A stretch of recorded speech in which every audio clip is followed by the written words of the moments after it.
Hey everybody, I'm Nick Von Walkerworth and you're listening to the Von Dubcast. These intros, I usually talk a little bit about the guests, what we talk about, and a bit about my life and what's been happening in it.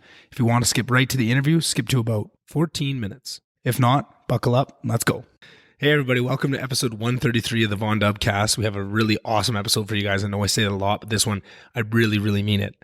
Our guest today is George Kelham. He is a local kind of legend around Slave Lake, had lived kind of a crazy life, always had lots of interesting stories, started some amazing companies local to Slave Lake here. He's the owner of Slave Lake Helicopters and has done amazingly well for himself over his years. And I didn't really know what his story was. I got to know him, as a kid growing up, and I was really excited to see him around town. He always had a very distinct voice and accent, and I didn't really know who he was or what his story was. And I just seen on Facebook or something like that he had written a book, and I immediately ordered it on Amazon. A guy that I know writing a book. I love reading. I read books all the time. I was super excited about it. And I thought in the back of my head, I'll read this. Maybe if I can get my courage up, I can ask him to be on the podcast. I really struggle with asking people on the podcast. I'm really shy. It seems, I know that might surprise you guys. I just hate bothering people, taking their time. And it really hurts to be, to be said no to. It's not a very fun thing. But then maybe 2 hours later, George's oldest son, Boyd, calls me. And, we have a little bit of bullshit. And he just said, "Hey, my dad released a book." I said, "Yeah, no, I already got it ordered. It's, I can't wait to read it." He said, "Hey, I think it'd be pretty good promo for the book. Sell a few copies if you had them on." I said, "Of course, I would love to. Let's do it." I was actually, thinking that. I just didn't know if I'd be able to get the confidence up to ask him, and I would just be so worried about bugging him. He said, "No, we'll line it up." So was very excited. And then I rolled into this week coming in for all the Slave Lake interviews. He was back from his winter place in Vegas, and we were going to make it happen. We kind of picked a date. We were going to do it on Wednesday. And I was really excited for it. I wasn't even all that nervous. And then, I had been lazy and I hadn't started the book, but I know I'm a fast reader. So I think Monday night after the first podcast I did when I rolled into town, I started reading the book, read the first two chapters, and was just immediately hooked in. The first two chapters is about him growing up in Rhodesia in Africa, Southern Africa, and was just blown away by the things that he experienced from a crazy young age, and proceeded to read the whole rest of the book on Tuesday. Kind of flew through it and was so blown away by all the different stories and everything that he'd been through, and just to see what an amazing person he is and how much he is able to hold on to kind of his childlike attitude a little bit. Like, he's a very serious guy as well, but always quick to laugh and not bogged down by a lot of the things that you get to see. And I think that's where what I picked up on as a kid, always talking to him, it was always a pleasure to talk to George, and it wasn't what you normally feel with adults. And I think that's because he has a bit of that childlike, whatever it is whatever you call it.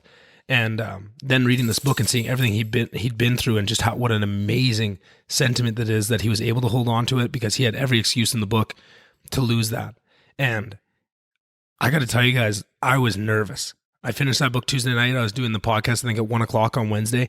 And that morning I was a wreck. I was so nervous, and I hadn't been nervous for a podcast in a long time. I used to get this nervous for everyone when I was first starting out. And then I kind of settled in, and I knew a little bit of how it was going to go. And maybe I hadn't had a really big guest that was, shaking me for a while. And this was one of those. And I knew as soon as we got settled in and started talking, it would kind of go away. But man, was I nervous. And, he was so welcoming, went to the Slave Lake Helicopters hangar, which is beautiful. And just to now know the entire story behind what he'd been through to build such a successful company, it just meant so much more to be in there and to see the beautiful office that they have and where we recorded the podcast. And then to just get to ask lots of the questions I had. I could have kept George there for 6 hours to ask him all about this. And I'm hoping that, maybe sometime in the future we can sit down and dive into more of it. But, we were able to do about an hour and a half and really do the Coles notes of his life. And I'm telling you guys, even if you're not a reader, because, when I've told lots of people around Slave that how good the book is and what an amazing conversation we had, they just said, "Oh yeah, I'm excited to hear it," because, I'm just not a reader. And I'm like, I completely get that so many people aren't, and unfortunately there's not an audiobook, and I think I'm going to be bugging George to maybe get one recorded for those people that like to listen to their books, me included. I love to read, but I also love to listen to audiobooks as well. Hopefully this can be kind of a little bit of a step, a stepping stone to it. But if you are, even if you think you're not a reader, it's only 200 some pages. It's not a giant Harry Potter book. It is fascinating start to finish. I really recommend it. I would give it that chance. And you're going to hear so many more stories and so much more detail than what we get to in this conversation, even though the conversation's amazing in itself. But really, you guys should read that book. And I've done this when I had an author on before, where I said, if you can't afford the book, it's on Amazon, Google or search on Amazon, Vertical Lift, George Kelham. It should come up. It's pretty easy to find. Google it. It's a piece of piss to find. But if it's going to be financial things that hold you back, please reach out to me. I will order you this book. I never want someone to miss out on a great book because they can't afford it. I did this the first episode when I had two of my favorite authors on, the Coen brothers, which still is something that shocks me, and I can't even believe that I was able to do that. It kind of blows my mind, and I did that for that book too, and nobody took advantage of it.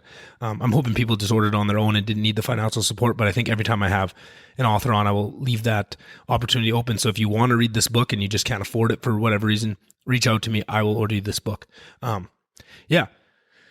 So you'll enjoy this. Just to break down a little bit of what my week was like in Slave Lake, rolled in Monday. As soon as I got here, set up the podcast stuff, did that episode that's already released with the blockchain bros, Ben and Joseph. They're awesome guys. I really enjoy talking to them and had another great podcast with them. That was lots of fun. Then Tuesday, went for a run with my dog. It was a beautiful day. Around Slave Lake, got to see some people. One of my good friends, Simon Vanass, who's been on this podcast, he came over, watched the Oilers game, cooked me an Ingo dinner. We had a great salad. I'm not usually a guy to rave about a salad, but damn, the salad he made was just chef's kiss. And then some steaks, watched the Oilers game. Then like I said, and that was, so I read that book all day until the Oilers game. Did that with Simon, watched the Oilers game. Then Ingo went to hockey. I kept reading, and then there's fictionalized a bunch of companies in here because when he got to Slave Lake, George kind of got, I don't know, I'll say it, fucked around by a bunch of guys, and he's just such a a hard worker and a good soul that I think that was taken advantage of. I think that was kind of the very common in the oil field of that day.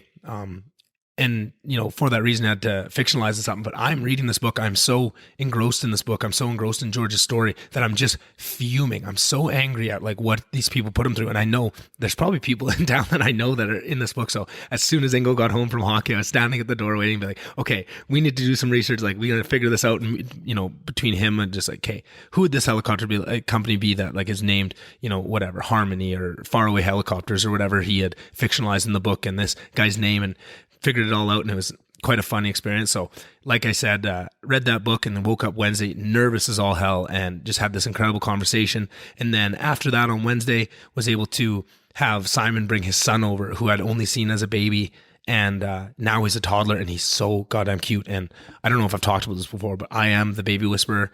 Kids love me. I love kids. And we just had such a ball for a couple hours. He brought him over to my parents' place here, and we just did steps, and he was up on the massage chair, and I was putting him in these little roller skates and skating around the basement, and just my heart melted just thinking about it. My heart is so full.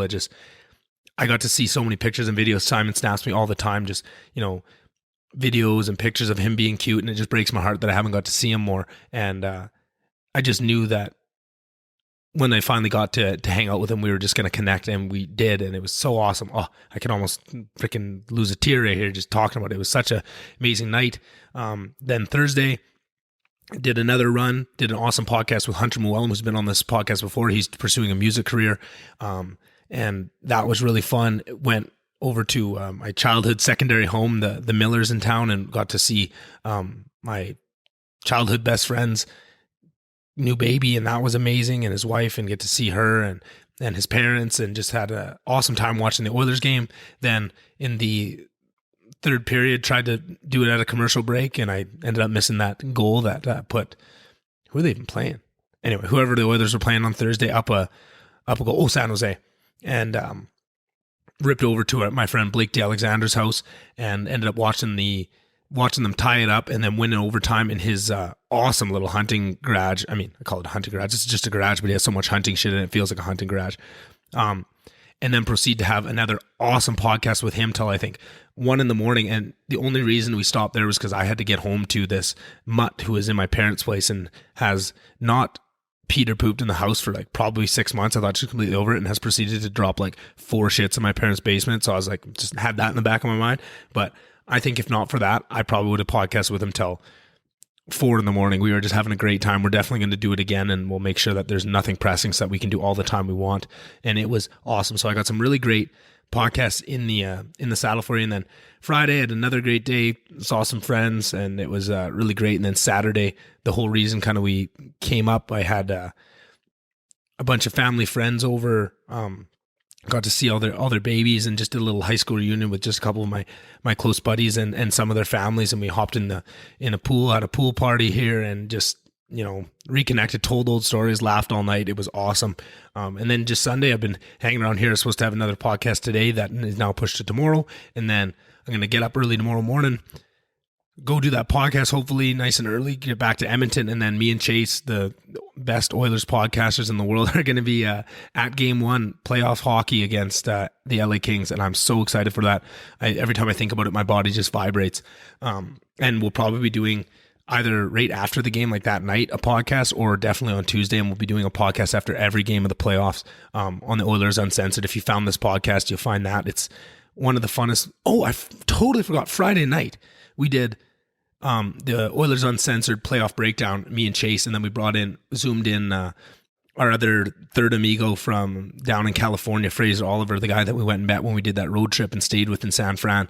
And it's been a while since I guess on the road trip we had some really good times, but since then we hadn't really got the 3 of us there to bullshit and talk like old times. And we did a 3-hour podcast breaking down every playoff series. It's so good. I'm telling you guys, this Oilers podcast I think is really special, and I'm excited for where it can go. And it's, just in its infancy right now, and maybe isn't getting the reach that it needs, but it's awesome. And if you guys could tell any of your friends that love the Oilers about this podcast, I think they're really going to love it. And this, even if they're not an Oilers fan, just an NHL fan, we break down every series of it, and it was so much fun. We did 3 hours, and then we proceeded to end the podcast and keep talking for another couple after that. And it was so much fun. Stayed up late that night till probably 3:30 in the morning, getting it all ready to release so that it was out.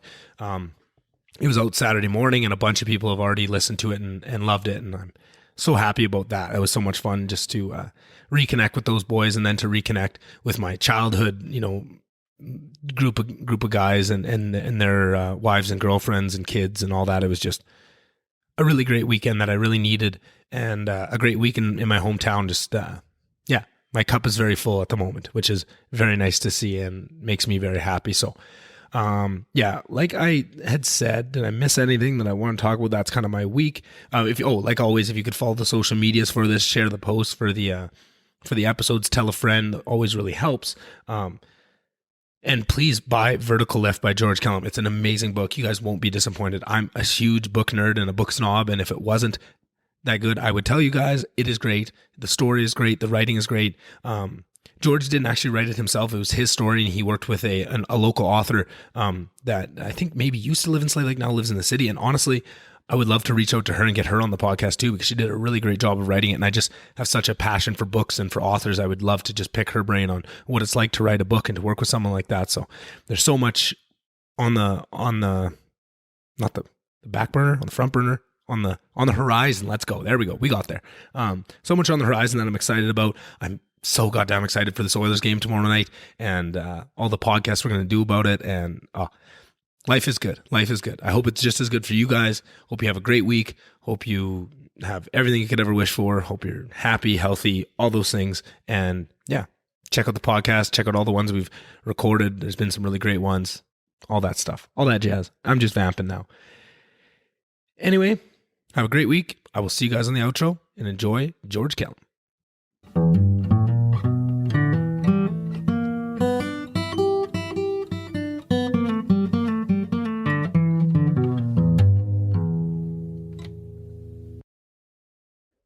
All right. Thank you so much for being here, George. Thanks for having me. Just want to start off by saying what an incredible book that turned out to be. It's a great story, but sometimes doesn't translate to the page. And, that's an amazing feat to be able to take a story like that and to tell it in such a way that, it just sucks you in. And like I told you, I read a lot of books and I was sucked right in and just start to finish, just loved every second of it. And that's just a great accomplishment. Well, thanks. It's something that I've wanted to do for a long time. Yeah. And years ago, I never had the oomph or the financial wherefore to do it. Right. Lately, I was able to realize the dream of writing a book. Yeah. And it was just by chance that I ran into Katie, actually her husband, at the gas station, and got caught up with Fred. And he was telling me, I hadn't seen Fred for many years. He was telling me that his wife was writing books. Yeah. And so I got a hold of Katie through Boyd. Yeah. And Katie, made contact with me. Yeah. And I think the next time she was up visiting her folks up in Slave, she stopped by the hangar and she told me, what she could do for me. Yeah. And so we were able to draw up a written contract. Yeah. And it just went from there. Yeah, off to the races type of thing. How long ago was that, like when things started to get rolling? It would have been September a year ago. Wow. So it came together pretty fast. Yeah. Then. Yeah, it was September a year ago, 2020. Wow. And you probably had so much of this kind of in your head and knew what you wanted to get onto the page, or was there a process of kind of whittling down what stories you wanted to get in, what major points of your life? I mean, it covers pretty much start to finish of your life, but... Yeah, that's what I wanted, more so for my grandson and my sons, that they knew my history, the history of my folks, and how my folks left England after the Second World War, where they settled. And, so I wanted my story told from the beginning, maybe even before I was born. Yeah. And like I said, there was more for my grandson and my two sons. And we sat down and hashed it out, how we're going to do this. Yeah. Wrote up the contract. And, under the contract, we met face-to-face once a month. Once a month. For, I believe it was 6 months. And then we went to FaceTime for 4 months. Yeah. And after that, it was back to in-person for starting to edit. Yeah. So the process took from September 2020 to about September, October, November of 2021. Right. We started to nail down the chronological order, the editing, the photographs. We had right. I love that at the end. You see all these stories, and then you get to see pictures of them. That's awesome. So we had many, many photographs to choose from. I don't know. I had maybe 100 out on the table for Katie to look at. Yeah. And we had lost a lot of my childhood photographs in the 88 flood. Right. In Slave. So we didn't have very many of my youth. But Katie was able to select what she did. And we agreed on those photographs. And it was decided to put them at the end of the book as opposed to throughout the book in the... each chapter. Yeah. So that's what we decided to do. And Katie had a sort of a first draft. Yeah. And Katie emailed me the first draft. I read that over a, 2-3 week period. Got back to Katie with my edits and amendments. And there were some changes there. Katie had a few dates and times. So we had to just work through that. Yeah. And then finally around January of this year, we had a final draft. Yeah. And we were able to agree on it. The names, obviously we changed some of the names for legal reasons. And Katie presented us with a final draft. I read it and we gave Katie the green light. Yeah. Then the options came for publishing, yeah. Right. So, I didn't want to be stuck with 300 books in my garage or mailing them out. So Katie suggested Amazon. Yeah. They print them as required, as needed, sort of thing. So that worked for me. Yeah. It wasn't about money for me because it's about the story. It's about the story, getting it out. Yeah. So that's what we ended up doing, going to Amazon. Katie rigged all that up for me. I did very little with that. Yeah. And before you knew it, I'd had some printed for my immediate family, some printed for my friends, in Africa, in England, relatives, etc. For sure. And we were away to the races. Yeah. It's all done. And now it's out in the world. And there's so much, you mentioned losing the pictures in the flood.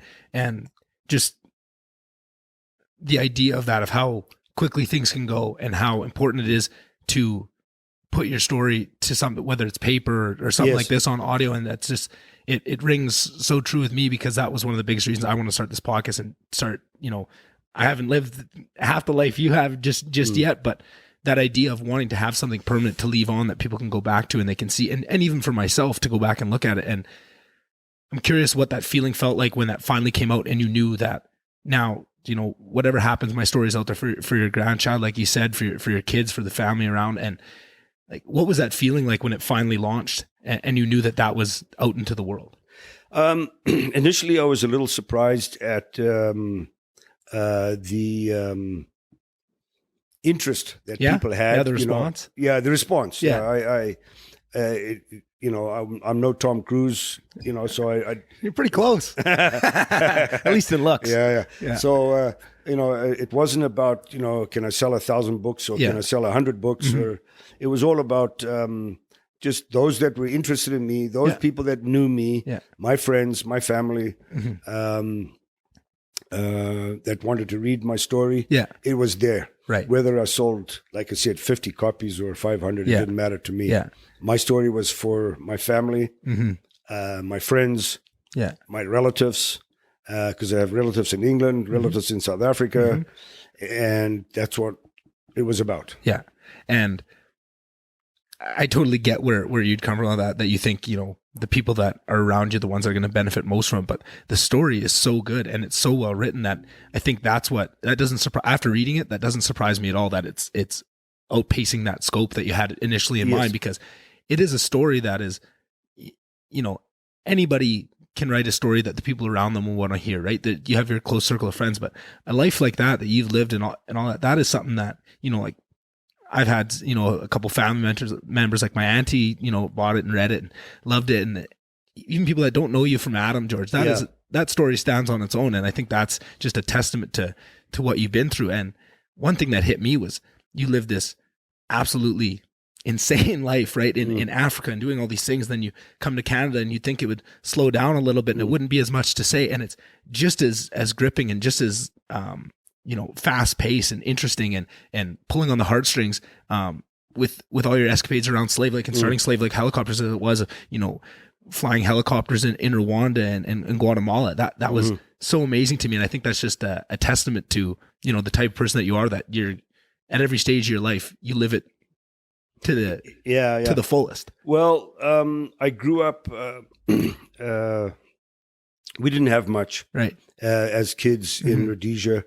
We didn't have much. It was almost a sad life, really. Yeah. And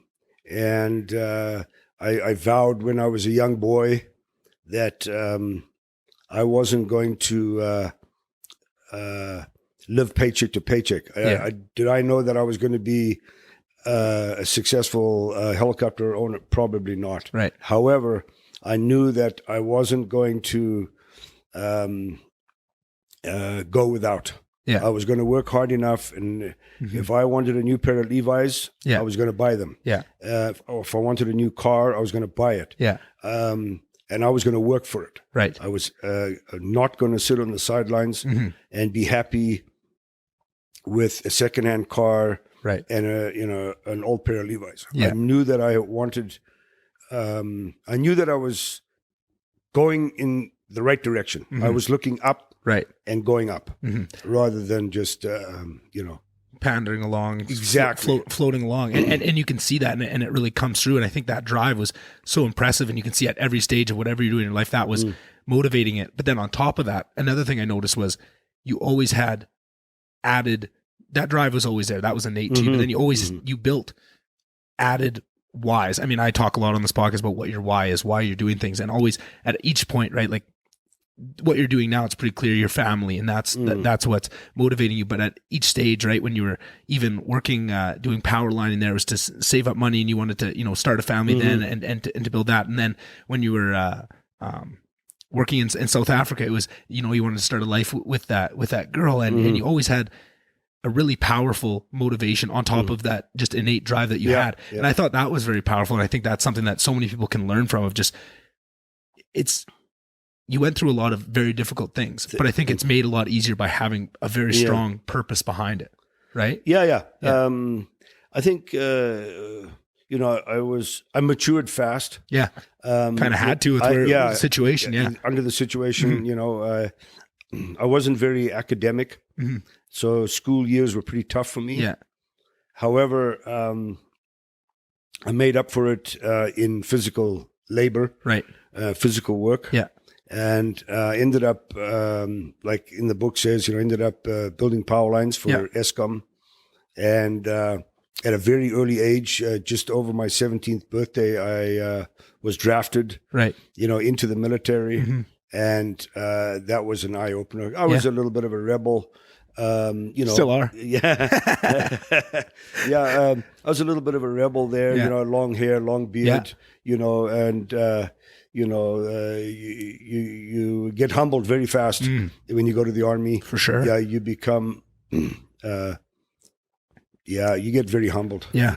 Yeah. And you see a lot of things that, a lot of people, at a lot older age wouldn't see when you're 17 years old living that life. Sure. And you talk about that maturing and having to kind of live an older man's life at a younger age. And then one thing I noticed was, freedom was also a big part of that. If you were living that life so that you could get to the point where you had that freedom. And one of my favorite parts of the book was your time in London and going to the concerts and stuff. Yeah. And it almost seemed, at least to me, and correct me if I'm wrong, but you had been forced to live such a mature life that you got to live at least a small period of time, kind of going back and enjoying yourself and almost having a childhood. Like that's what in this modern age, most people would think of that time, if that's what you would be doing when you're, 15 and working working power line, or 17 in the army. Yeah. That's the time. And you got to do it afterwards. What did that mean to you to have that time in your life? Like I said, the army, you grow up fast. I talk a little bit about the more mature guys would, for example, in the book, they were shooting into my target as a machine gun. And I ended up being a marksman with a machine gun. And I thought to myself, Joe, you're pretty good. Yeah. But meanwhile, the guys that filled my target were there. And so they weren't looking very good. Yeah. For obvious reasons, they didn't want to carry a machine gun. Yeah. Because what did you say you were weighing at that time? Like 143 pounds. Yeah. And you're carrying about a 30-pound gun? Yeah, it was 28 pounds. It was a MAG. Yeah. And 1,000 rounds of ammunition was 10 pounds. Holy. So basically you had this 38 pounds before you even had a rat pack, on your back. Yeah. So it was quite a load for a 143-pound frame. Mm-hmm. And then you add, 35 degrees Celsius with humidity at very high. So you're stepping through the jungle. Mm-hmm. It was tough for a little body like mine. Yeah, I would imagine. But I think it made me a better person, especially the first 4.5 months. I was, like I said, a rebel, and I went there. They cut you down pretty fast. Yeah. And you learn discipline, everything from polishing your own boots to washing your own clothes. And, it's, whereas at home we had a servant that did that, Right. All of a sudden, you're looking after yourself 100%. Yeah. Yeah. And then, of course, after the initial training, we were, shipped off to the jungle in Kariba. And that's where I took my first helicopter ride. Yeah. Yeah. And I said to myself, this is a cool job. Yeah. So, yeah. I could see myself doing this. Yeah. Exactly.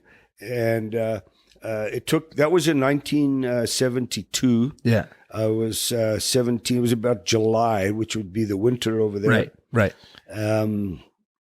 July, August of 72 when I took my first helicopter ride. It wasn't until 8 years later in 1980 where I took my first lesson in Calgary. Right. So to get back to your question about London, so once, I'd gone through the army and things fell apart romantically, I moved to South Africa. Yeah. And just worked and and saved. And it had sort of, South Africa had kind of run its course. Yeah. I was just spinning my wheels. Yeah. I wasn't, romantically involved with anybody. Yeah. I was just spinning my wheels, and I had the big motorcycle, of course. Yeah. So I cashed in on that. And I said to myself, well, I'm going to go to London. Yeah. So I went to London in October of 76. Right. October 76, I went to London. And it didn't take long. In those days, you could have a job anywhere you wanted. Right. And I don't know how much was mentioned in the book, but my first job was moving furniture. Right. Yeah. Yeah. I think you mentioned that in the book. Yeah. And in those days, there was no GPS. No. So, and that's probably a big place. London, it's crazy. Was that a big culture shock for you? Serious culture shock. There's almost as many people live in London as the whole of Australia. Wow. About 14 million each, So it's a huge city. Going from South Africa, to London was a huge shock for me. However, getting this job, I was the guy in the front with this A to Z book. Yeah. So if we had to deliver furniture to 123 Anywhere Street, it was my job to tell the driver, hey, next left, next right, You're the navigator. Yeah, navigator. Yeah. And it was challenging sometimes. Yeah, in fact, in the book, there's a photo of Stephen May. Yeah. He was the driver. Right. Yeah, he was the driver, and I was. He kind of got me the job there. And of course, once you're in London, they got every concert going on all the time. In those days, it was huge. And of course, I was a big Rolling Stones fan. Yeah. Led Zeppelin. Yeah. Black Sabbath, Pink Floyd. And the only concert that I managed to really go to a few times was Black Sabbath. Yeah. The Rolling Stones, when I was there, they weren't playing, or they were playing when I was there, Yeah. So Just I missed them. Just missed them. I went to a lot of Status Quo. Yeah. Bad Company, so I went to a lot of those kind of concerts. And at that time, you probably don't even realize, the history that you're seeing at that point, right? Yeah. Yeah. To look back on it. Yeah. And like, for example, Pink Floyd, they had Pink Floyd in Regent Street with a laser show. And Regent Street is on a big sort of semicircular. Yeah. And they had all these mirrors set up down the street, and the laser would shoot off each mirror. And at Christmas time, they set this. It was pretty cool. Unbelievable. Yeah, so coming from Africa and your eyes are open, you seeing lasers all over the place, and that music too. Yeah, just it was unbelievable. Yeah, it was pretty cool. Yeah. And in London, I knew I was never gonna stay. I was there for too rainy. London is a great place if you're a famous soccer player, right? Making big cash. Yeah. If you're making a little dough, paycheck to paycheck, not for me. Not the opportunity that you wanted. Not the opportunity. And like we spoke to earlier, that was a very big motivator for you. So you're probably always seeing through things through that lens of what is the opportunity going to be for me. I'm curious because I know from the book and from what you just told me that you really enjoyed that time and got to kind of enjoy some concerts and live a little bit of a young person's life, which you hadn't. Was that tough to go from, working hard on power, just busting ass on that and the army and all that, and then in South Africa, and then to kind of shift pace into, being more around, some people your age living kind of, a different pace. I'm struggling to put it into terms, but that seems like that would not only the culture shock of a new place, but that's a much different, timeline. You're almost, you had been forced to mature past that point, and then you get to enjoy it again and go back. Was that tough at all? Or did you snap into it pretty quick? No. I had good friends, around me. Yeah. Sebastian was there. Stephen May was there. I had some good friends around me, and we all did the same thing. Yeah. And we all listened to the same music. In fact, Sebastian and myself ended up working at the same place. Yeah, the Ford plant. At the Ford plant. Yeah. And Monday to Friday, so it was when I was on days, he would be sleeping. Yeah. In the bed, and then I'd get home after Monday at day. Yeah. He'd have Monday night shift. I'd get into bed. So, and then on the weekend, we had this little camp bed that we assembled. And then one weekend, I had to sleep on the camp bed. The next weekend, he had to sleep. So we took it in turns. And it was a very small bed sit, they call them over there. Very small. Stephen May had his bed.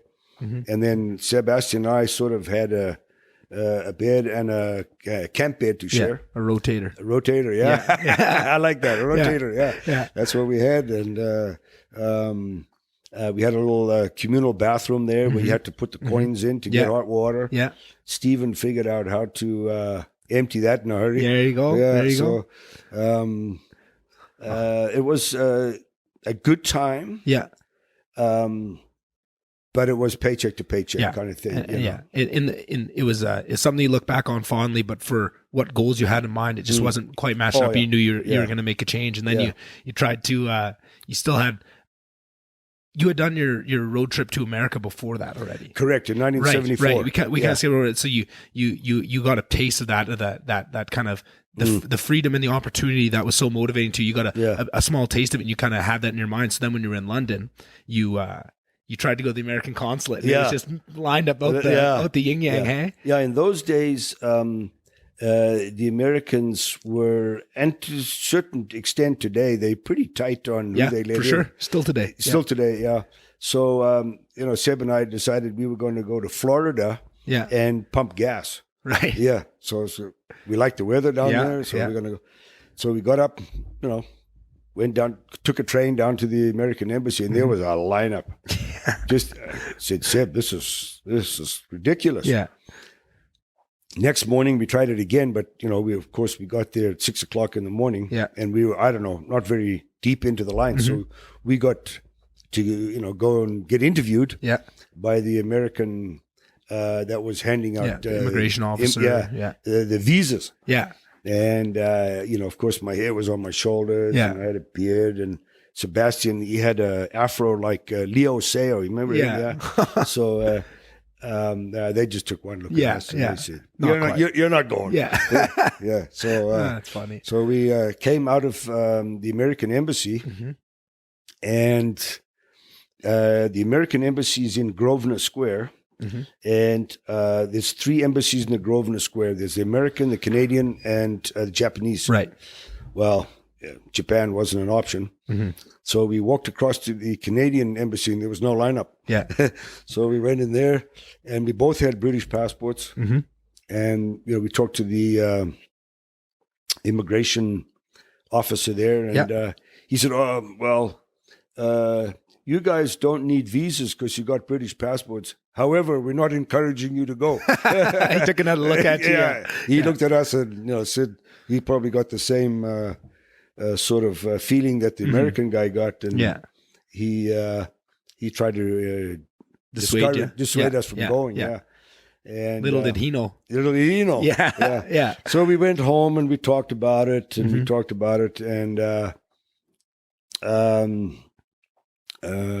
Sebastian said, no. Yeah. Canada's too cold. Yeah. I'm not going to Canada. Fair enough. Yeah. So I said, well, I think I'm going to give it a shot. Yeah. And your brother was living there at the time. He was in Edmonton. In Edmonton. At the time. Yeah. Right. Yeah. So, So you knew you'd have at least a little bit of a landing place. Yeah. Yeah. And my goal was to basically come to Canada, visit with my brother and his wife for Christmas, and continue on to Australia. Okay. Australia had the weather that I was used to in Africa, the lifestyle that I was used to in Africa.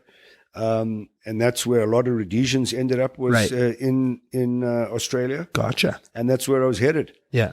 And it didn't quite work out that way. You know, I bought my ticket from London to New York on that Freddie Laker Airlines. That was the Ward Air of Alberta in those days. Right. I think he only had one airplane. He just run it back and forth.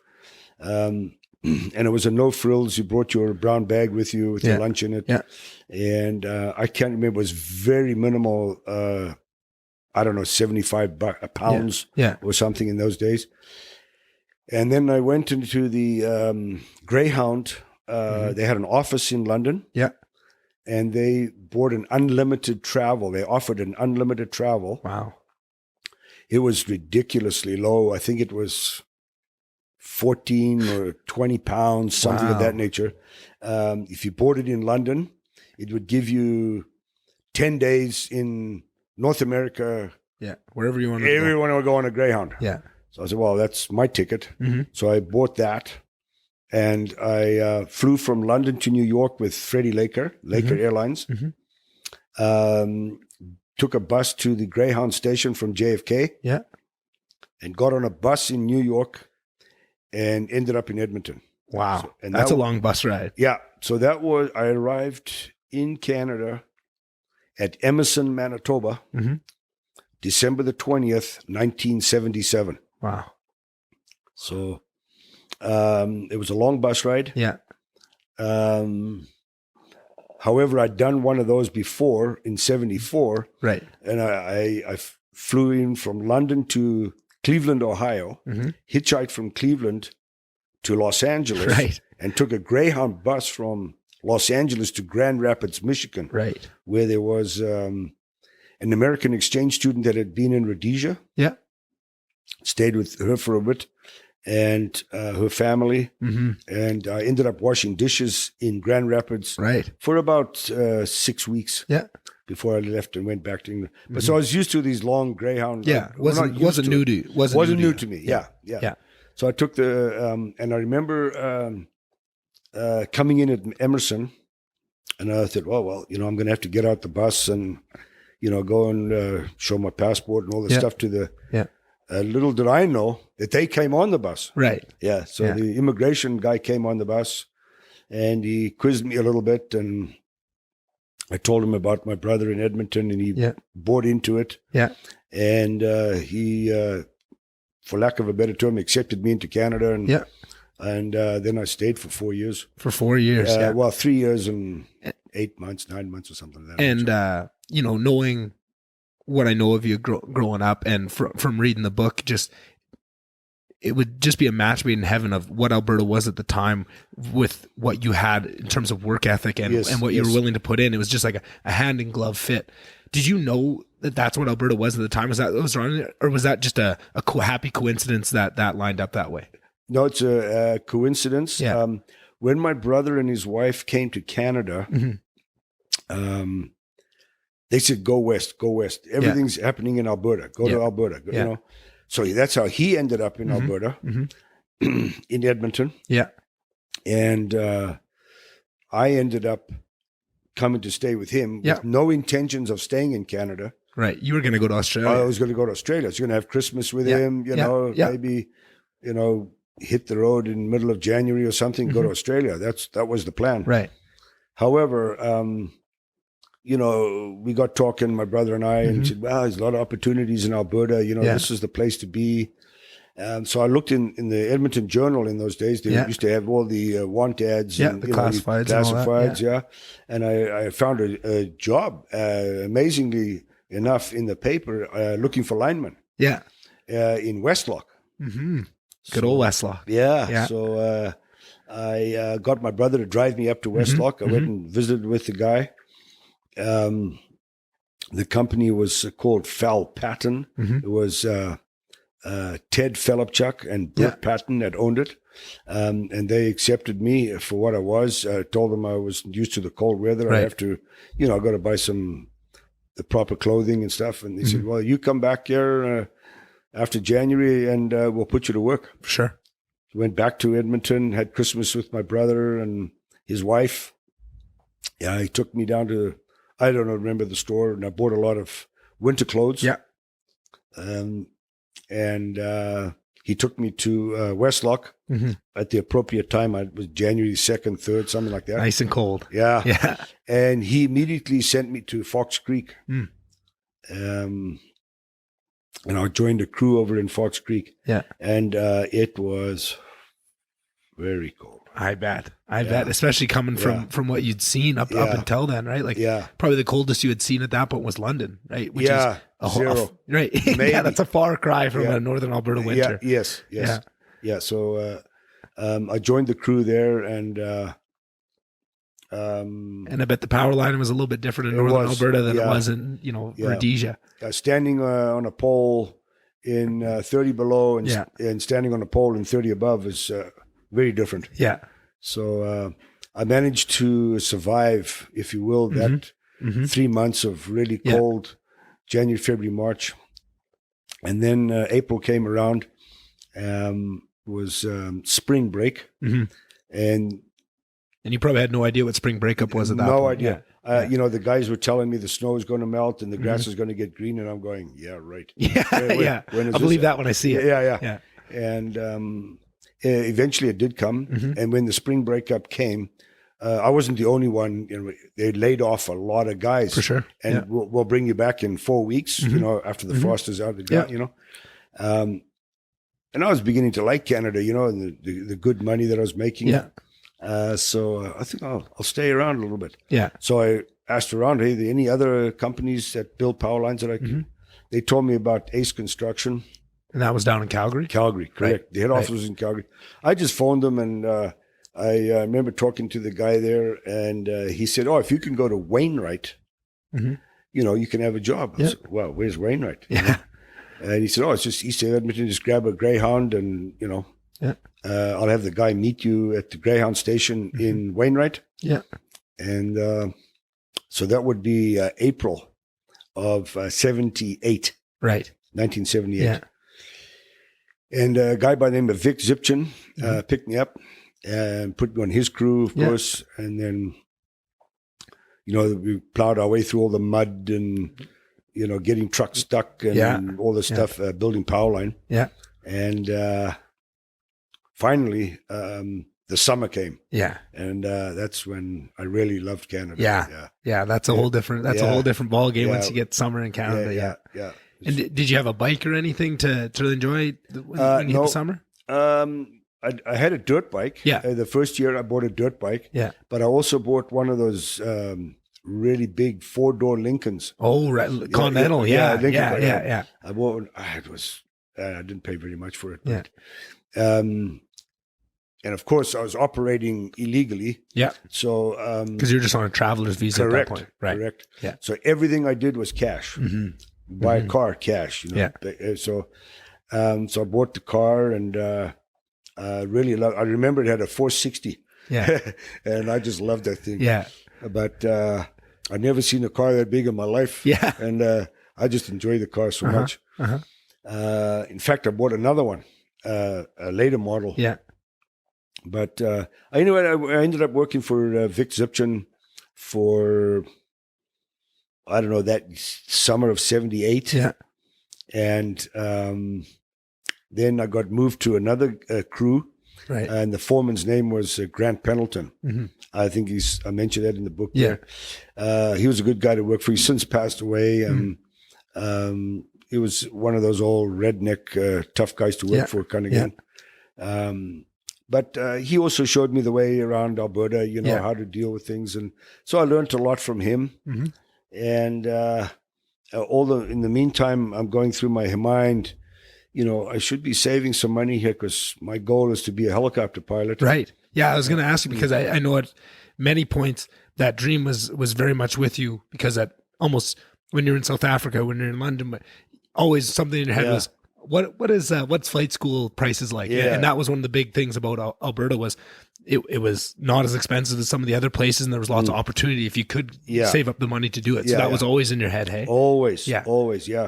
And so the summer of 78, I started taking little Cessna fixed wing lessons.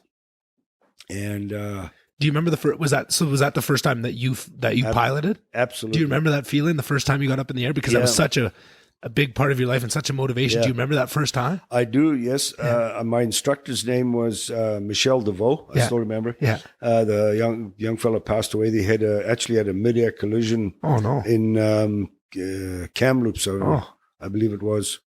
He left training in Wainwright, Hardisty area, and he moved to BC and into another school. Yeah. He ended up having a mid-air collision there with another student. Anyway, he was my first instructor. Yeah. And there was another guy, Roger, I can't remember his name. It's two of us. Yeah. Went through the school with him, and my goal was not to fly a fixed wing. You wanted to be a helicopter pilot. I wanted to be a helicopter pilot. But you had to do the fixed wing to do the helicopter piloting? You didn't have to. However, it was cheaper. Okay, gotcha. If you had a commercial, in those days, if you had a commercial fixed wing, you did a helicopter add-on. Right. Or you could go straight into helicopters, but it was pricey. Big bucks. Gotcha. So, okay, that makes sense. So I just did this fixed wing school as a means to an end. Yeah. Correct. Yeah. So when that was when I got my commercial fixed wing, which was late summer 79. Yeah. So I could have went through the private fixed wing, commercial fixed wing. Yeah. It was a late summer of 79, 80, because I went to helicopter school. It took me 2 years because it was expensive too. Yeah. You had to save up. And I got my private, like I said, and then I got my commercial. And then once I had my commercial fixed wing, I had to save for the helicopter add-on. Yeah. Which I started school in October of 1980. 1980. And do you remember the first time you got to fly a helicopter? I do. Yeah. Yeah. What was that feeling like? I had waited 8 years. Yeah. For that. My instructor's name was it'll come to me. Yeah. And he was very good too. There was 14 of us. Yeah. Started the course. 9 of us finished, and 5 of us got hired. Yeah. At Kenting, and that would be December 1980. Yeah. Right after school. Yeah. After our course, we got hired. 5 of us got hired, of which I'm the only one flying. Wow. Right now. Yeah. One has passed away. One had a serious helicopter accident on his first job. He never flew again. Yeah. The other 2 are retired. Wow. One was a chief pilot at HeliJet in Vancouver. Yeah. And the other one was the chief pilot at Stars in Calgary. Wow. And then there's just myself. Yeah. And they still can't keep you out of the air. Eh? So I'm the last one out of the 14. Yeah.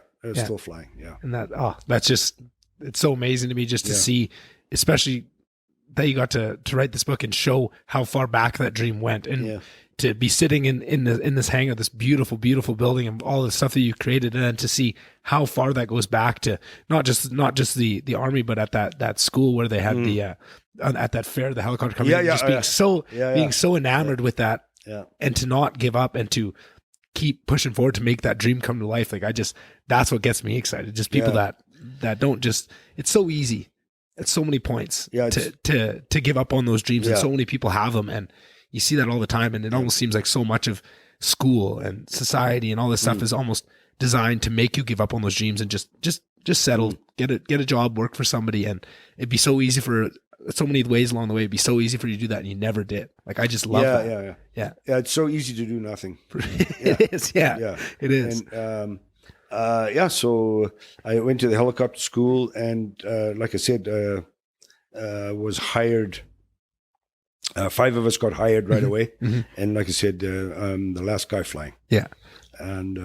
And that was probably a pretty high point in your life at that point. It's just now you wanted to get that freedom to be up in the sky, and now you're working. You're making probably decent money at that time to do what you love. You could not do what I did today. Yeah, they just don't do that. It's not that I was the only one that did it. The whole industry's changed. They don't just hire 100-hour pilots and send you to the bush with a helicopter. They don't do that anymore. Yeah. And that's basically what they did with the 5 of us. Right. Here's a helicopter and don't crash it. Yeah. Go nuts. It wouldn't happen today. No. So I worked for Kenting. Got hired there, like I said, in January 1st of 81. And around September of 81, they came to me and said, "Hey, your social insurance number is not matching." They had cottoned on, and I know in the book that you had talked a lot about how that was always hanging on. You were always worried in that. Yeah, always looking over your shoulder for that. So when that tap on the shoulder finally came, you were ready for it. Hey, yeah. I remember the chief pilot at Kenting at the time when I just flown back to Calgary and landed the helicopter at Kenting. He came out to greet me, and I remember his words, "The illegal alien has landed." So he had caught on to me, and things weren't lining up with when they were submitting my taxes and stuff. And I'd used an old girlfriend from London. I'd used her phone number as your social insurance, so I could remember it. Yeah, exactly. So every time they asked me, "Oh yeah, it's this number." Yeah. And but it works for so long. It only worked for so long, and they caught on to it. And then, so at that time, Debbie and I were pretty close, and Debbie was about the only other person, other than her dad, maybe her mom, that knew that I shouldn't be in Canada. Yeah. And they basically threw me out of the country, put me on an airplane back to South Africa. Right. I had the option of paying for my own ticket, or the British embassy would pay for my ticket, but they'd take my passport away and give my passport back when I paid the money back. So I said, I'll just buy my own ticket. Yeah. So I bought my own ticket. They went back to South Africa, which was kind of a blessing in disguise in a way, because I just finished flying the whole summer in Canada. Yeah. You had all that knowledge and all that experience. Yeah, the skills. I took it to South Africa, and now it's summer there. Yeah. So they're looking for pilots. Yeah. So I had no trouble finding a job. I got a job there, and I flew all that from September 81 to March of 82, which was the winter here, summer there. Debbie came over a couple of times. We ended up getting married, went through the process. And that was just from the book. That was her first time outside of Alberta. Hey, that was about culture shock of going from all the things that you'd seen to London. That was probably a big culture shock for her to come over and see that life. Hey. Oh, I'm sure. Yeah. She was eyes wide open. I think. Yeah. Love makes you do crazy things. Hey, George. Yeah. And at that time, Mrs. Mayo was my sort of surrogate mother, if you will. And her and Debbie just immediately fell in love with each other. And they took Debbie under their wing, so to speak. And Debbie and I had a fairly nice time in Africa, if you will. It was her first time. How long would she come visit for? A couple weeks or a month? I think the first time she came was a month, maybe. Okay. So you got some good time together. Yeah. And we went to Botswana together. Went to Sun City. Yeah. That was another cool part of that book, hearing all about that. Yeah. So, I think Debbie I think she enjoyed her time over in Africa. I'm sure she did. Yeah. And once all that was over, and I came back to Canada, we started our life together. Yeah. So you got and you guys got married in Africa when she had come. Yeah, in Johannesburg. Yeah. Wow. Just a small little town outside of Johannesburg, but essentially Johannesburg. Mm-hmm. And that's what allowed you to then go back after. It took another few months from there, but for paperwork and all that, that allowed you to go back to Canada after that. Correct. Right. Yeah, and we came back and got my job back at Genting. Just, short of pilots there. Mm-hmm. Plus, I'd gained that much more experience. Yeah. So I was very lucky in that sense. And so I flew the summer of '82 at Genting. Debbie and I bought a little mobile home in Calgary, and that's where we were. And then, of course, the oil crunch crisis happened in '82. Mm-hmm. Couldn't have been at a worse time for us. Right. You were just starting your life together. Exactly. Yeah. Interest rates were like 18% for, so they let me go. Well, not me. A whole bunch of pilots got laid off at Genting. There was just no work. Mm-hmm. The economy was suffering a little bit. Yeah. And I ended up getting a call from a friend of mine that I'd built power lines with. Right. And he had started a company in Aurora, Colorado. Oh, right. Just outside Denver. Yeah. And so he said, looking for some good Canadian linemen to come down here and build some power lines. I said, well, look no further. Yeah. So a couple of us Canadians went down there, Rob Forbes, Earl Forbes, myself, and of course he was down there. Yeah. And the American linemen weren't as hardworking as Canadians. Yeah. Not to mention Rhodesian. Yeah. And so, we ended up working for Andy Veal was his name. And down there, and Debbie came down there to Denver, and we stayed in Cheyenne, Wyoming in a hotel and built power line every day. Yeah. And then Debbie had to go back to work in Canada. And then... And were you flying doing the power line, or were you just back power line? So you're out of the sky there. So was that tough for you to you'd finally achieve that dream, and now you're kind of taking that step back out of the sky? Yeah. So it was pretty tough to go back building power line. Yeah. But, my body was still young enough that I, recovered quickly and I was able to climb poles again. Yeah. And, and when that job finished, it was around April, I believe, of 83. Right. And Andy Veal had got a contract in Beaver Lodge, just west of GP there. And so we moved all the equipment from, of course, I was illegal down there, of course. Right, again, yeah. And, he paid us under the table kind of thing. And then we ended up building power line at the military radar base in Beaver Lodge. Oh, right. They got a little, they were upgrading their power line. So I ended up staying in a hotel in Grand Prairie every night, driving back and forth to Beaver Lodge. Yeah. And of course, I went by the airport every day. Every day going to Beaver Lodge, Going to Beaver Lodge. And so one of the days there, I had the digger there. I said, I'm just going to pull into the airport and see if I can find a job. Yeah. I pulled in there, and there was about 4 helicopter companies there.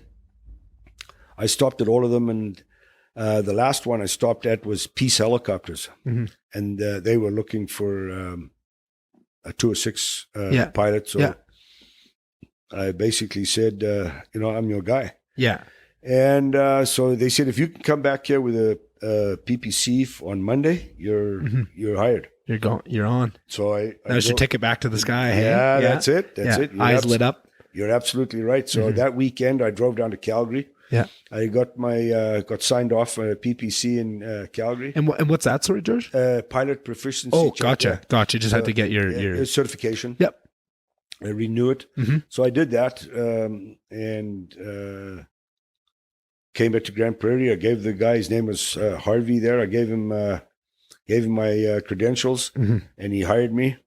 And I was on a fire in High Prairie the next day. Yeah. So wow. it was pretty right back cool. into it. Yeah. And I was really happy. And of course, Andy, he was sad to see me leave. Yeah. But I was doing what I wanted to do. Exactly. And then the fire went out. It was September-ish. No, it was end of August because I arrived in Slave Lake on September 1st. Yeah. And he ended up giving me an A-star endorsement. Said if you want to, you can go to Slave Lake and be the base manager. Yeah. Thought, well, Yeah.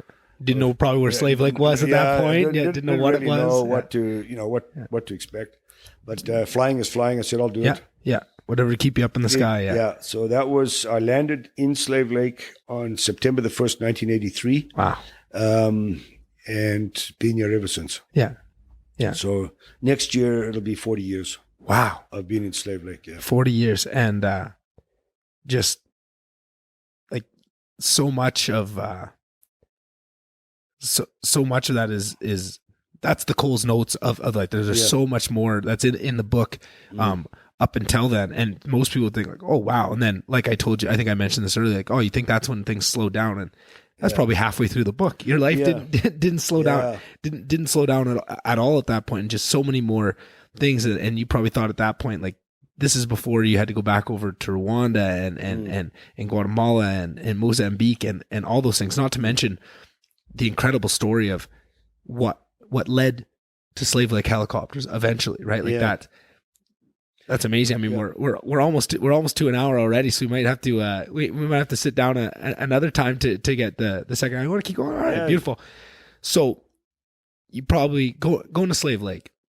Probably didn't have much of an idea of what it was. Probably asked around. You probably heard the opportunities that was here, and you knew that matching up with what we talked about earlier of that drive to find something that you could build and really sink your teeth into and make something meaningful. Did you recognize that right away that that's what Slave Lake was, or was it just kind of another step and you didn't know maybe it would be temporary or maybe be? Yeah. Well, the biggest challenge was getting Debbie up here. Right. She was close to her mom, living in Wainwright. Right. And her dad, of course. Her family was there. Yeah. But Debbie agreed to come. Yeah. For 2 years. Yeah. And we ended up, we're still here 38 years later. Mm-hmm. But it started off here with Peace helicopters. The rest we talk about in the book about faraway helicopters, right? Bravo helicopters, and how challenging that was too, because I worked for those as hard for those guys as I did for myself. Yeah, and you essentially grew those companies to what they were. Like you put them on the map with your own two hands and the sweat off your back, right? Correct. And that was what was tough for me. I mean, all the names of the companies and the names are fictionalized in the book, but to see what you were put through in your first, I don't even know, 10 years in Slave Lake, and to know that I probably know this, but I was literally sitting at home. I already told you this before we started, but I was sitting at home getting so mad last night at all these stories that, because, I've known you my whole life and always really respected you and enjoyed talking to you, and just to know such a good guy was put through this bullshit. As soon as my dad got home from hockey, I'm trying to decipher who these people are and which companies they were. But and obviously people can read the book if you want the full story, and I recommend everyone doing it.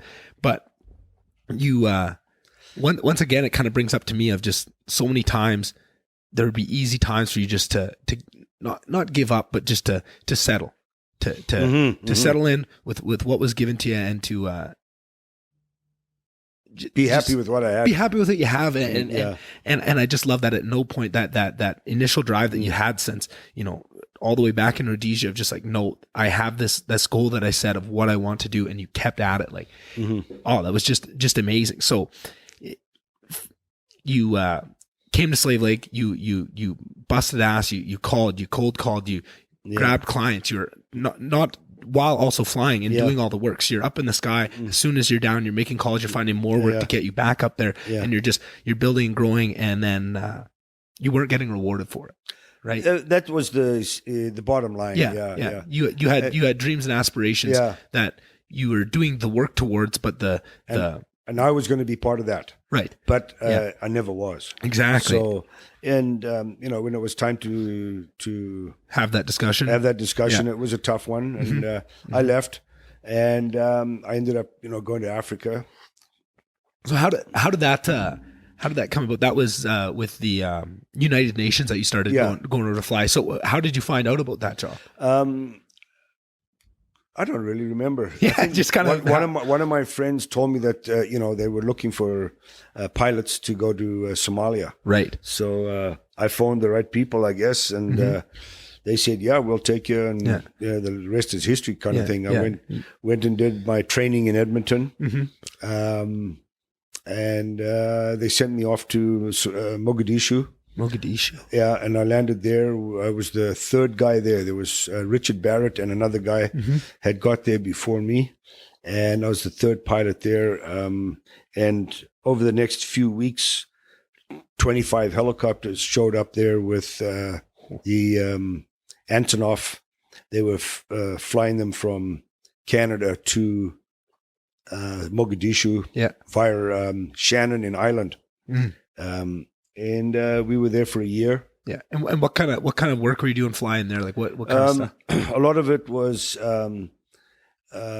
sort of flying, negotiating teams around from the United Nations. Yeah, to the warlords. Hey, you guys, stop fighting. Don't blah blah blah. So trying to settle conflicts. And we were unarmed. We were strictly pilots. We weren't in a combat mission or whatsoever. Yeah. And we just flew negotiators around to try and bring peace in Somalia. Yeah, which is a tough task. It was a tough task, yeah. And a lot of messy stuff went on over there. I would imagine. And then Richard and I ended up going to Rwanda. Yeah. And then we weren't there very long, and that all went to... that was terrible. And that's one of those things that we learned all about in school. We had you named him in the book his general or Dallaire. Yeah, Romeo Dallaire. Yeah, we actually went to somewhere, and he did a big speech, and we all went. It was part of our class, and we knew all about it. So then to read the book and to realize like you were there. Yeah, you that is just incredible. And I would imagine, of everything you'd lived in your life and so many things that you'd moved past, right? Like you'd done the war and violence thing when you did your time in the army, and then you moved past that, and then now you're back. How was that for you to feel that? Because it's evidence throughout the book that you were going to do whatever you had to do for your family, and that was just that's who you are. Evidence throughout the whole thing. So it's not like you were ever going to give up. But I can't imagine there wouldn't be some sort of feelings of stepping back into that world. Going to Rwanda, in Somalia, we weren't exposed to a lot of, let's say, gun violence. Right. But we were in Somalia in Rwanda, you mean? Sorry, in Rwanda. In Rwanda, gotcha. In Kigali. We were in the capital of Rwanda. And we, the very first night when they shot the president down, right? Richard and I were. There's a photo in the book there of the president's plane with the smoke coming up the back, behind you guys. Yeah. So Richard and I, we had no idea what was about to happen. You bet. And then throughout that night, you probably just heard things getting crazier and crazier. Yeah, it slowly got worse. Then there was no water in the hotel because we weren't allowed to leave the hotel. Yeah. Then there was no power in the hotel. Yeah. Then there was no food in the hotel. So things were starting to, hey, this is not what I signed up for. Right. And nobody at home they're probably seeing news reports, and they knew you were in Rwanda, but they had no way you had no way to contact them. They didn't know what was going on with you. And the only way was a sat phone. In those days. Yeah. And did you have a sat phone? No. Oh. One UN official had a sat phone, and he let me phone Debbie once, I think. Yeah. And other than that, you were on your own. Yeah. We were stuck in the hotel, I think, for about 6 days. Wow. 7 days. Then we were 2 or 3 nights in a sea can at the airport. Right. And Richard had negotiated some fuel from the Belgium Air Force. Air Force, yeah. Filled up our helicopters in the middle of the night. And we just decided that we were going to light up at first light. Yeah, and get out of there. Get out of there, yeah. Right. That's what we did. Wow. Yeah. And just to go back to that 6 days in the hotel, and again, all of this is documented in much more detail in the book, and everyone should pick it up and give it a read. But like the first night, you know, a lot of not knowing what's going on. You're just seeing, you're taking the information of, okay, no water, no power, and that's kind of escalating things. And you go down in the morning and you get a little bit of a brief, and they said there's Belgian soldiers outside guarding you. It gives you a little bit of a sense of protection and safety. And then I don't know what day it was, but then you guys got to not witness, or maybe you witnessed that, but hear over the radio of the violence coming to them, and they took out those soldiers. And yes. What was that feeling like of just the situation is already precarious, just to put it lightly, and then you know that one kind of form of protection you have is now gone. How was the rest of that time in that hotel? Like, how did you guys function? And did you see, was those around you, was everyone kind of handling it different? Because you had been through so much already. You probably had a little bit of, not experience, that's not the right word, but there's probably some people there where this is the crazy. Yeah, exposure, right? Like where there's probably some people there that this is the first time they'd ever been even remotely close to this. Was there people kind of losing their marbles a little bit? Yeah. It was, yeah. Wow. And a lot of people were encouraged just to stay in their rooms, you know. So on the Belgium story, each of us were issued a walkie-talkie. Right. And that's how you would heard. Yeah. So each of us were issued a walkie-talkie so they could call us when needed, kind of thing. And Richard and I just happened to be together when this mass murder killing took place with the Belgian soldiers. I believe there was 14 of them. Wow, 14. Oh, I was picturing in my head like maybe like 4 or 5. 14 of them. I believe it was 14. So there must have been tons of guys that came up. Holy. Sorry, I keep interrupting. Yeah. So what had happened was, of course, the Belgians were speaking French. Right. Richard is a French Canadian, and he was translating what we were hearing on the walkie-talkie.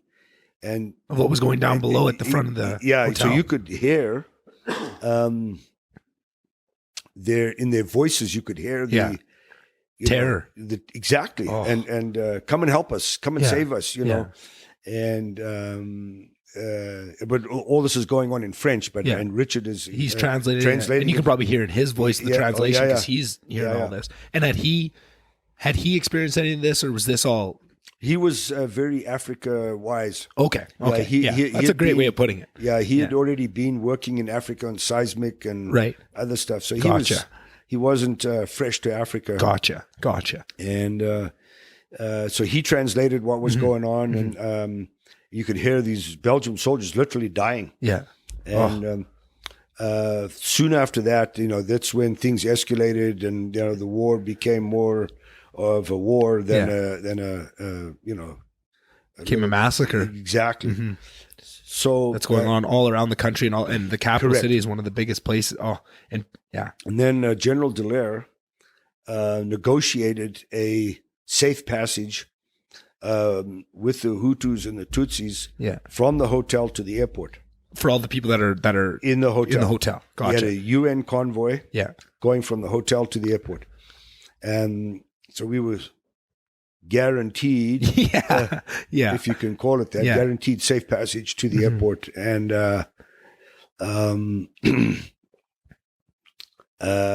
going down the roads to the airport, there were multiple bodies that had been hatcheted to death and shot to death. And so it was a horrible scene.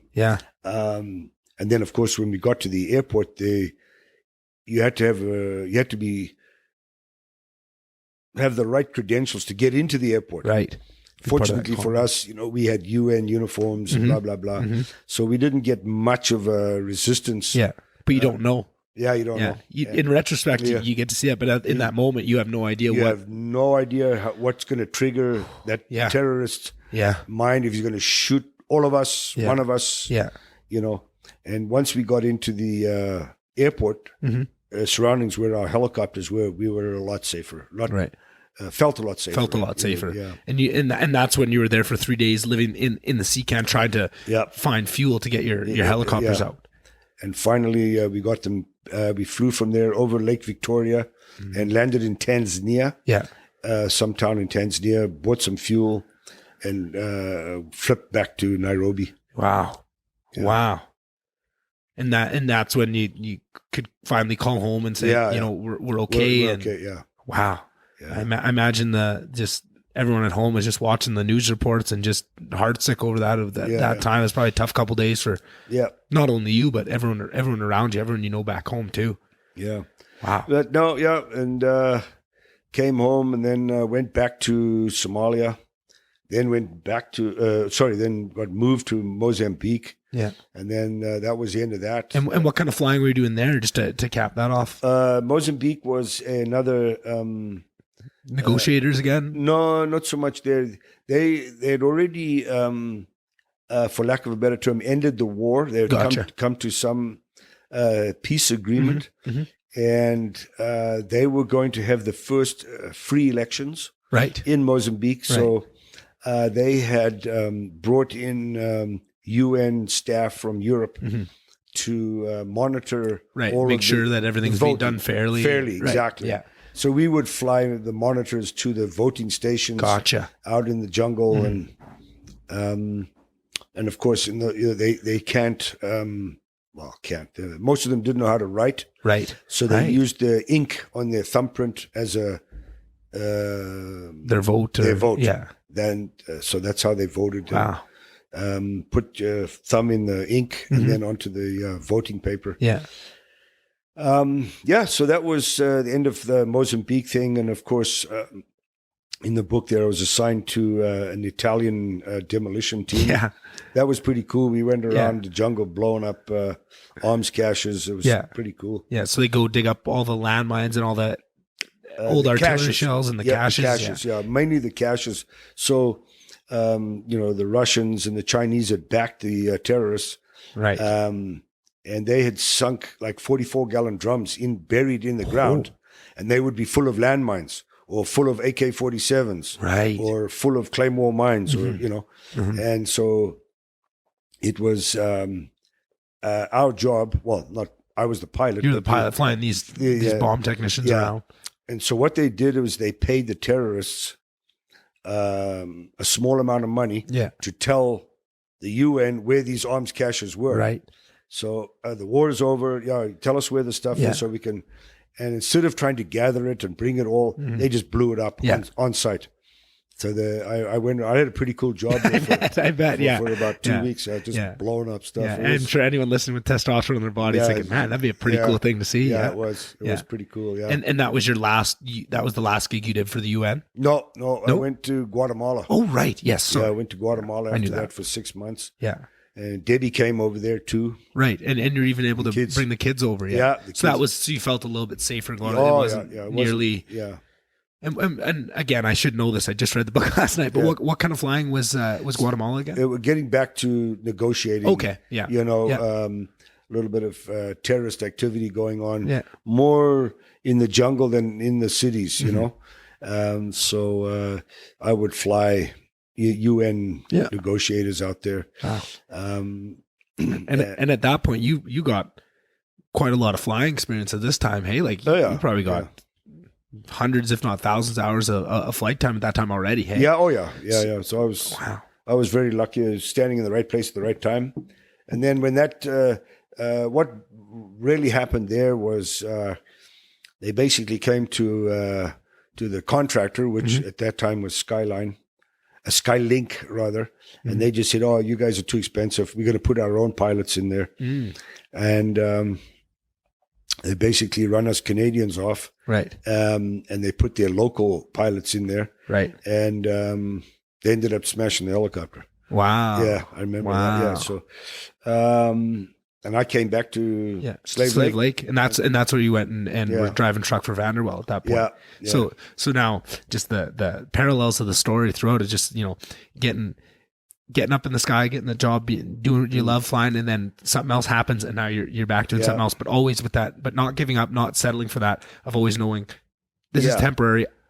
Yeah, I'm still going to move forward in that. Yeah, I tried to you know, bury the hatchet with faraway helicopters there, and you know, they just said no way. Yeah, and read the book to get that. So that is, you know, it's tough. It's tough for us to get into here because it is, you know, we're both from Slave Lake, and but it is a hell of a story, and that will what you just said there will mean so much more when you know exactly what went down before, that you were willing to go bury the hatchet after how you were treated before means so much, right? That's how much that dream meant to you, right? Like you're willing to even try that. Yeah. So when I got back there, I flew for a company out of PC, and they sent me to California. I spent most of the summer in California, Idaho.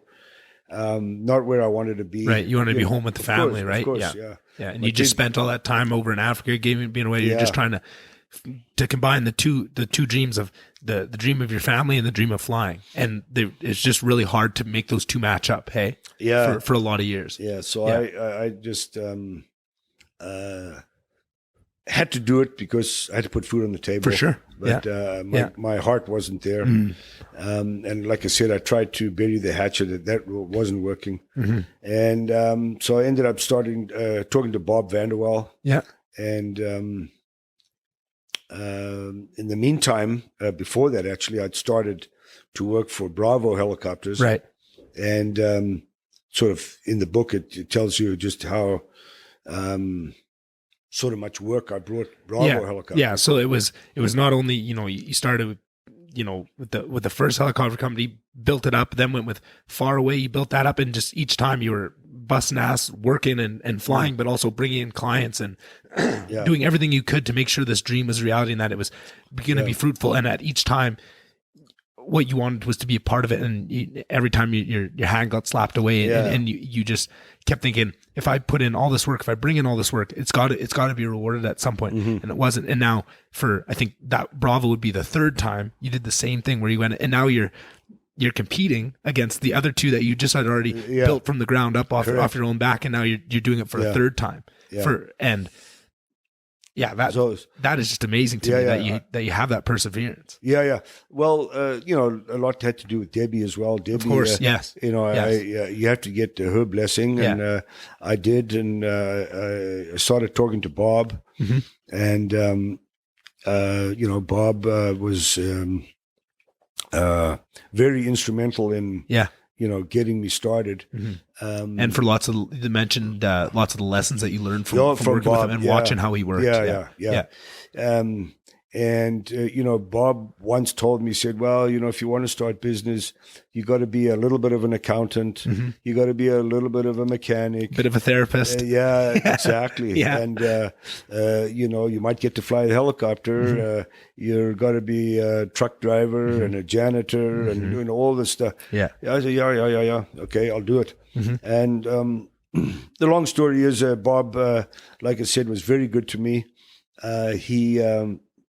He liked me, I think, probably because I don't do drugs and alcohol.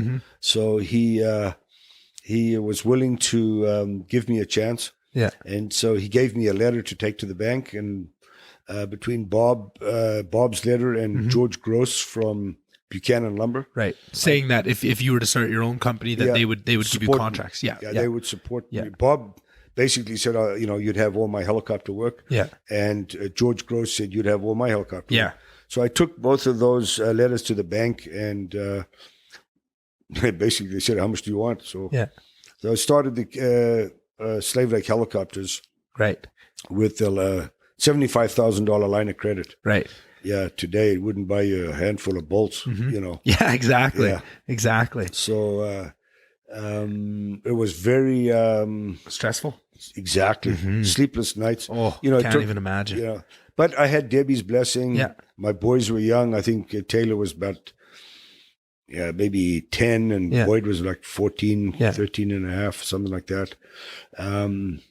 And my goal was to not have to answer to anybody. Yeah.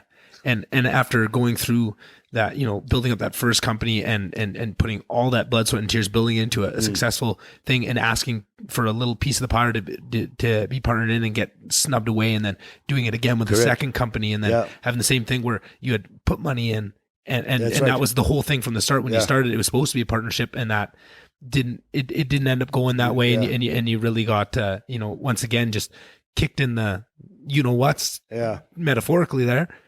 And then to now be working with this third company that you built up to this point, and that's what you want to do is start. And you gave them that option. You said, "Hey, I want to look what I've done for you guys. I want to be with you," but and you gave them every step of the way. And then you went on your own. And the story in the book of you when you had leased the first helicopter and you had your license, and everything was a risk too, because if anyone in that tight-knit helicopter community had found out you were doing this, it all could have come crashing down. You guys kind of had to do a bit of cloak and dagger. Correct. Yeah. I can't even imagine the sleepless nights there, but what that all culminates in, and what I want to get to here, and again, I'm going to say this a million times over this whole conversation, is read the book, because there's no way we can do justice the way the book does. But that moment on that first day when you got to take your keys in and to these guys that wouldn't give you that chance, you got to hand them in and say, well, what are you going to do? I'm going to start my own helicopter. With whose license? Mine. How sweet was that day, George? Oh, I couldn't get out of there fast enough. I couldn't get out of there fast enough. I just wanted to give them back their keys, their credit cards, and start that venture your own. Start on my own. And that was, there's still so much stress and everything can go wrong. It's not a sure thing by any means, but what it was is that was the first day of that dream you dreamed all the way back when you were a kid in Rhodesia of just, I don't want to work for something. I want to build my own thing, and I want to have that freedom, and I want to build it. And all that work ethic that you'd built through, power lining, then the army, then moving furniture and Ford plant and flying all over God's green half acre. All culminated into that. That must have just been incredible. It was, and at the time, Debbie and myself, we had no idea that, we would have what we have today. Right. We just wanted to be on our own and do our own thing. We had, Bob's work, we had George's work, and if something else popped along, we'd take that too. However, it just morphed into this 10 helicopter company, and through a lot of hard work, and the book really documents it well of you and Debbie, of how much work you guys put in, of being up in the sky and working just absolutely crazy hours. Because back then there was no regular, now it's already how many hours, you get your hours of service and all that. Back then they didn't have much of that, so you were just burning the candle at both ends, right? Yeah. And then being parents as well on top of that, that is just an incredible amount of work. So you say it just morphed into this 10 helicopter operation, but it was through a lot of hard work and a lot of, against probably sleepless nights. Well, probably getting sleep because you only had 4 hours to get the sleep before you're back onto it again, right? It makes but I think that needs to be said. That's pretty damn impressive, right? Like that. Yeah, and times have changed. The world has changed. For sure. Our industry has changed. Yeah. It's not as easy, if you will, for somebody to go and try and start a helicopter company. It's there's so much peripheral stuff that has to be taken care of at great expense. So it's not as, I don't think anyway. It's not as easy. It's almost, and that's, that applies here, but I think that's with so many things that just over time it's been gated to only kind of the one entrepreneur kind of can't kick his way into an industry. It's almost gated to corporations now, which is kind of a sad thing to me, because you see what you've built here and how you treat people, and you talk in the book of not just the customers and treating them well, but treating your employees well, and having more than just the bottom line matter. Yeah. Oh, yes. That is a consequence of the way you came up and the way you got into industry and all those other stuff that's so well documented in this book. But I feel like that's sad that we're going to lose that, because now that so many of these things are gated away to only the corporate guys that put the bottom line you're never going to have those people that treat people right. And you can kind of see that, you get that sense, you don't see the customer service you used to. And I think that's a big reason. Yeah. I don't know if you agree with that. But. Yeah. they're almost friends. They're not customers. Yeah. You know? Yeah. They're almost friends. Yeah. You know. You're right in a way that our success is because they were loyal to us. And you treated them the right way. We treated them the right way. They treated us the right way. Yeah, for sure. So it's a two-way street. It's good. Yeah. It's a good relationship between the customer and us. Mm-hmm. And you and Debbie just busted your humps to make that happen with just the two of you for a long time. And then, that's a scary, when you put everything on the line like that to now bring on people is a scary idea, and it documents it well. But you were so lucky to find just amazing people to come on board, and you kept that, the spirit and the soul of what you were trying to do. You found the right people to match that, which is so important to the success of it. Right. And that's what's allowed it. The two people that come to mind, of course, are Andrea and Leroy. Yeah. They were we had contracted maintenance in those days. And Leroy, of course, is still with us. Andrea's, she was just here yesterday, as a matter of fact. But Andrea's directly responsible for the A-Step program in the book, the HEC program. And do you want to just break down quickly for people what those were? Because it's I found it really, really fascinating. It's just a stroke of genius almost for that idea. So the A-Step is a patented, if you will, apparatus that we bolt onto the helicopter. Yeah. And we transfer linemen from the helicopter to the structure, from the structure to the helicopter. So they don't need a boom truck to lift them up there. Correct. It's just all done by helicopter. You can fly them out to site, put them onto they can do their work, they can hop back on and go away. And that was Andrew that came up with that. Well, no, the idea's been out there. Okay. But we just built our own. Built it up, prototyped it, and got it. And probably have to get a bunch of approvals too, because there's a lot of, in the aerospace world, there's a lot of, everything has to be safe. And, we know that from the jet fuel world. Jet fuel is a lot different than any other type of fuel, the regulations and the things. Because if something's going up in the air, everything's got to be right. Because if one thing goes wrong, it goes really wrong, right? Yes. So that was probably, but when you did get that and you got to see that come through, and I just thought that was such a cool idea of, all those many years ago, starting in the power line industry, and then probably 40 years later, merging your love of helicopters with the power line, just like how everything came full circle. It's almost like it is something else. It is exactly that. Yeah. And the biggest thing with that is footprint. There's no footprint. Right. So, Farmer Joe doesn't want a boom truck going through his field.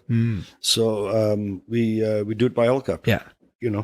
Yeah. And then the HEC program is it's an acronym for human external cargo, whereby the humans are slung on a line underneath the helicopter to the job site. And we had a 2-year pilot project, if you will, with the forestry. Yeah. And that ended up just going away because of some legal issues over multi-engine versus single engine. Gotcha. And what, not to interrupt you, what would the use case be for that to get someone underneath the helicopter like that on a line? Like what would they be? Well, you could insert them right to the fire. Oh, so it's a firefighting, right? Yeah, right. You can put them exactly where they need to go, drop them right in there. Yeah. Wow. And pick them up. Yeah. That's probably even more important. Yeah. So that's where that came about. And now we've just started this program with the same sort of program with a multi-engine helicopter for ATCO. So we're going to be doing some mid-span repairs and possibly some transfers to the towers with the HEC program. Cool. That's really cool. Yeah, it is. I find that stuff so interesting. Anything up in the sky adds another layer of interest to it. Hey. Yeah, it does. Yeah. So you now had started that. Finally, got to that point where you're living that dream that you wanted to. You're not working for anybody. You're building something, and like you said, you had no way to anticipate what it would turn into. This beautiful business that you have now. All these years later, but I'm curious, at what point did that shift? Was there a noticeable point where it went from like the sleepless nights of, is this going to work, to no, like, I'm confident that this is going to work and this is going to work for a long time, and now it's growing into success? Was there a noticeable shift, or did that you don't even notice it, and one day things are pretty solid? No, I just remember being a workaholic. Yeah. That's all I remember. Still are. Yeah, fair enough. Yeah, I remember just working hard. Yeah. And the harder I worked, the more customers came, you know, and it just, Yeah. you know, one of the hardest things I had was going to the bank and trying to get some money for a helicopter. Yeah. And now the banks are coming to me for my business. Yeah. They want me to, you know. Yeah. So the early days, you know, were pretty tough and pretty lean. Debbie and I didn't go on a holiday for 10 years. You know, we were, but now, you know, our success has afforded us, you know, a few holidays to Europe and et cetera, and Asia. So I think we've plateaued now. You know, we're at where we want to be, and now you can enjoy the more important things in life. You know, I think my favorite part of the whole book, George, was oh man, I'm gonna get teary here. Just the ending and your thank yous to everybody, and your message to your grandson and all like that. Just oh man, I was just almost bawling like a baby last night, like looking at that. That just so meaningful, and to know you.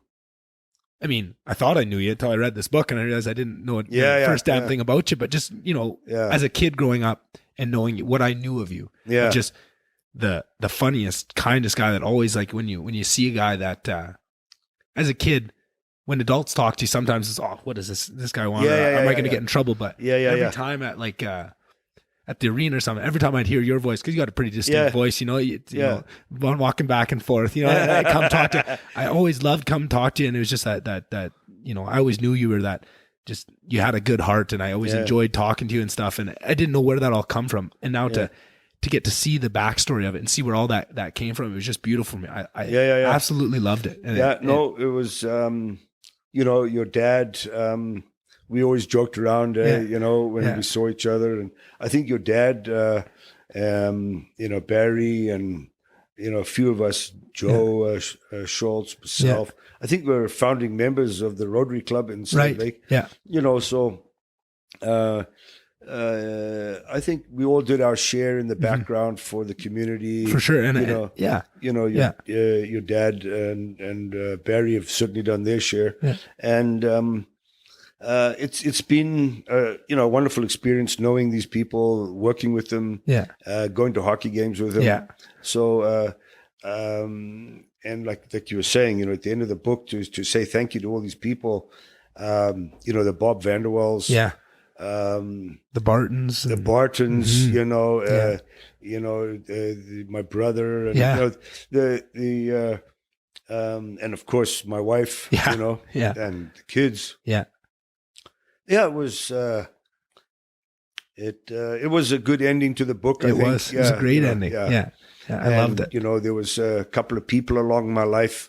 For example, that teacher that told me, you know, I'd be in jail. I'd never amount to anything. I'd be in jail before I'm 21. Yeah.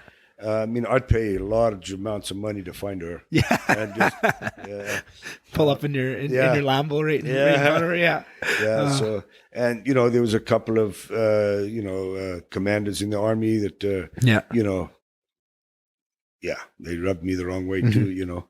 So anyway, it is what it is. It's my life in a little book, and if people like it, fine. I wrote it for my grandson. And I love the idea of that, because, you know, like you started the company not for the money; it was for a larger goal that was more meaningful. And look what it brought you. And then you write this book not for acclaim or to be a best-selling author. You write it for your grandson, and it creates something that's way more special than that, and is going to affect way more people than that. And I think that's just such an important lesson for so many people, that the underpinning reasons why, if they're true and they're I don't know what the right word is, but if they're, you know, noble is the one that comes to mind, but that's not the right word I want to use. If there's more to it, if it's not selfish, the results are going to speak for themselves, and that's so much more to it. And I think people definitely are going to enjoy this book. I'm hoping that this conversation gets a few more of them sold, not again for just because your story is so amazing. I really want people to hear it. we've gone over over the hour by a little bit here, but just kind of the one last question maybe I'll leave you with, because this is something that kept ringing true to me, and we kind of touched on it a couple times through, but I always notice this. This is something that I think I noticed when I was always a little kid and you'd come and talk to me. It was always so fun to talk to you because you always had that childlike, whatever it is, right? It was so fun because it wasn't like talking to some stuffy adult. It was fun. And and you always had that. And I didn't know that you'd been through all this stuff. And now to see how rare that is in the world as I gotten a little bit older, to see how rare it is for that childlike, whatever it is, to stay with someone, and how many things in society are just kind of made to snuff that out, that spark, right? School is, and then, so much of the jobs that you've forced into.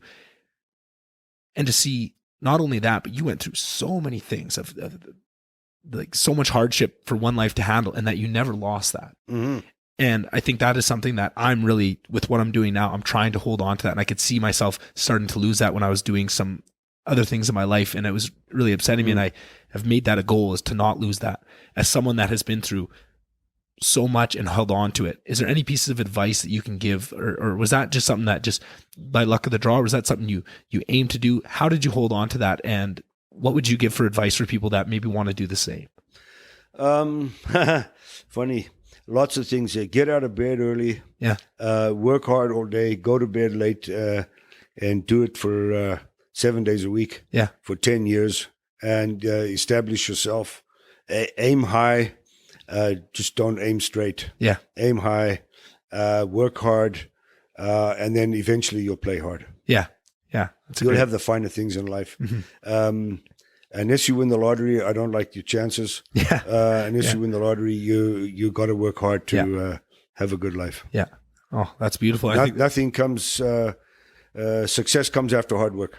It sure does. It sure does. And then that's when you enjoy it after. And I think for someone like me, it makes me so happy to see you enjoy it, because to know how much work you put in to watch you enjoy it now. And I think, to see you enjoy your family and grandkids and the hockey games and the cars and the concerts, nothing makes me happier than to see that. Right. And I think that's just so awesome. And thank you for writing this book.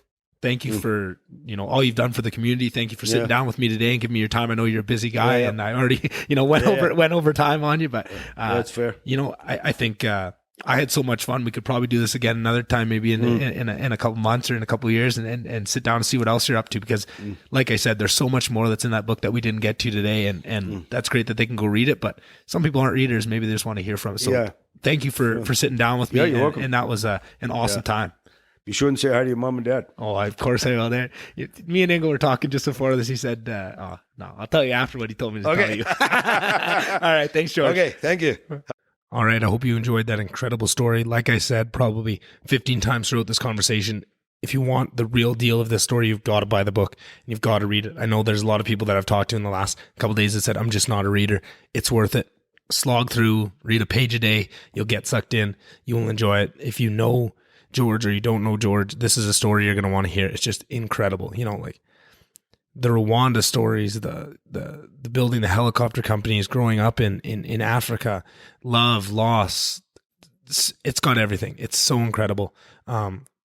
It's so worth it. Please buy it. Like I mentioned in the intro, if for any reason you can't afford it, please reach out to me. I'll buy it for you. I want people to read this book. It's available on Amazon. Either go to Amazon, look up George Kelham or Vertical Lift. You should be able to find it. If not, Google it. It's pretty easy. If you have any trouble, reach out to me. I can help you. I'll get you there. I want this book to be read by so many people. And I think what was amazing to me, and like you guys heard, like just the fact that George has so little riding on, how many people read this book. He just wanted it to be in existence for the people that matter to him.